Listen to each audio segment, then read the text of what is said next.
தமிழ்நாட்டுல ஆளுங்கட்சியா இருக்கிற திமுக வேட்பாளர்களை தேர்வு செய்யறதுக்கு முதலமைச்சர் ஸ்டாலின் ரொம்ப தீவிரமா இறங்கிட்டாருன்னு தான் சொல்லணும்.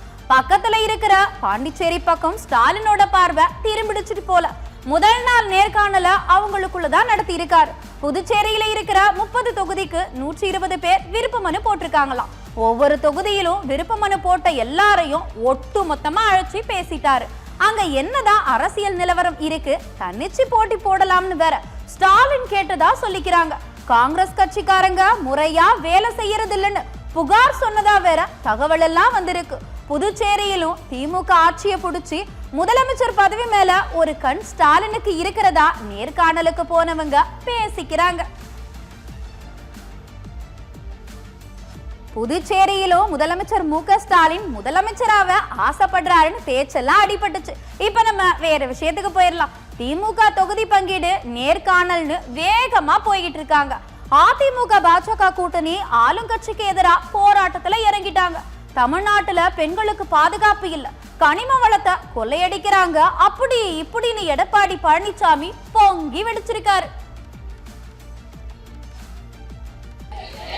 திராவிட முன்னேற்ற கழகம் எப்பொழுது ஆட்சியிலே அமர்ந்ததோ அன்று முதல் இன்று வரை எங்கே பார்த்தாலும் கஞ்சா விற்பனை, இந்த ஆட்சியிலே பாலியல் வன்கொடுமை நடக்காத நாளே இல்லை. தினந்தோறும் கனிம வளங்கள் கொள்ளையடிக்கப்படுகின்றன. இந்த ஆட்சி பொறுப்பேற்றிருந்து மக்களுக்கு பாதுகாப்பு இல்லை, இன்றைக்கு சிறுமிகளுக்கு பாதுகாப்பு இல்ல, பெண்களுக்கு பாதுகாப்பு இல்ல, ஒட்டுமொத்த தமிழ்நாட்டு மக்களுக்கே பாதுகாப்பு இல்லாத ஒரு சூழ்நிலை நிறைந்த மாநிலம் தமிழ்நாடு. என்னதான் எடப்பாடி பழனிசாமி பொங்கி வெடிச்சாலும் அவங்க கட்சியில இருக்கிறவங்க ஏதாவது சிக்கல்ல அவரை மாட்டி விடாம இருக்க மாட்டாங்க போல இருக்கு. இது ஏன் சொல்றேன்னு உங்களுக்கே புரிஞ்சிருக்கும். அடுத்ததா நம்ம பார்த்தோம்னா அதிமுக பாஜக கூட்டணியில தொகுதி பங்கீடு பேச்சுவார்த்தை தேர்தல் தேதி அறிவிச்சதும் பேசுவோன்னு எடப்பாடி பழனிசாமி சொல்லி இருந்தார். ஆனா இப்போ என்ன சொல்றாரு தெரியுமா? தொகுதி பங்கீடுல ஒரு பிரச்சனையும் இல்லைங்க, அதெல்லாம் சுமூகமா பேசிடுவோன்னு சமாளிச்சிருக்காரு. எல்லாரும் தொகுதி பங்கீடு பேசினதுக்கு அப்புறம் தான் இழுபறின்னு சொல்லுவாங்க. என்டிஏவுல பேசுறதுக்கே இழுபறியா இருக்கு.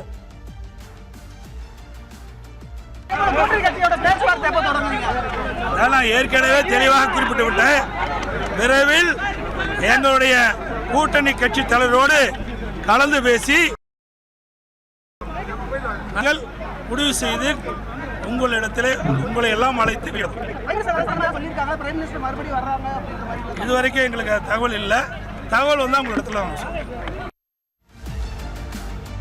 இவங்களுடைய இழுபறி தேர்தலுக்குள்ளையாவது சரியாயிடுமா அப்படின்றத பொறுத்திருந்துதான் பார்க்கணும். இவரு எடப்பாடி பழனிசாமி ஆளுங்கட்சி மேல புகாரா வாசிச்சுட்டாரு. எடப்பாடி பழனிசாமி தோல்வி பயத்துல விரக்தியில பேசுறாருன்னு அமைச்சர் ரகுபதி போட்டு தாக்கியிருக்காரு.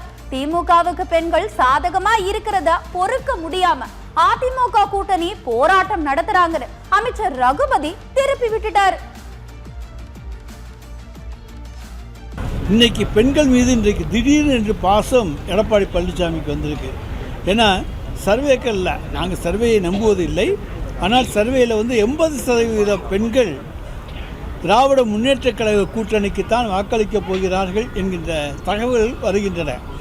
எனவே பெண்கள் ஓட்டுக்களை தடுக்க வேண்டும். ஒன்றிய பாஜக அரசுக்கு எப்போவுமே இந்த 100 நாள் வேலையெல்லாம் பிடிக்காது. பெண்கள் சம்பாதிப்பது, சுய வேலைவாய்ப்பு திட்டத்தின் மூலமாக சம்பாதிப்பது, இதெல்லாம் அவர்களுடைய எஜமானரான பாஜகவுக்கு பிடிக்காது. எனவே இருவரும் இன்றைக்கு சேர்ந்து இன்றைக்கு தமிழ்நாட்டிலே பெண்களை அச்சப்படுத்துகின்ற வகையிலே ஏதோ பெண்களுக்கு பாதுகாப்பு இல்லை என்பதைப் போல ஒரு போலி நாடகத்தை உருவாக்க முயற்சிக்கிறார்கள். அது தகர்த்தறியப்படுகிறது. அப்புறம் அவர் பிரச்சார பயணத்தை தொடங்கினார். கடந்த மாதம் ஒரு 3-4 நாள் பிரச்சார பயணம் போயிட்டு நிறுத்திட்டார். ஏன்னா அதிலேயும் தோல்வி. பிரச்சார பயணத்தில் தோல்வி கண்ட ஒரு தலைவர், அரசியல் தலைவர் இருக்கிறார்னா அது எடப்பாடி பழனிசாமி தான். இப்போ திருப்பி தொடங்க போகிறேன்னு சொல்லியிருக்கார். காரணம் எலெக்ஷன் போய்த்தான் ஆகணும், அதனால் போவார். ஆனால் மக்கள் எடப்பாடி பழனிசாமியையோ அவர்களுடைய கொள்கையோ நம்ப தயாராக இல்லை.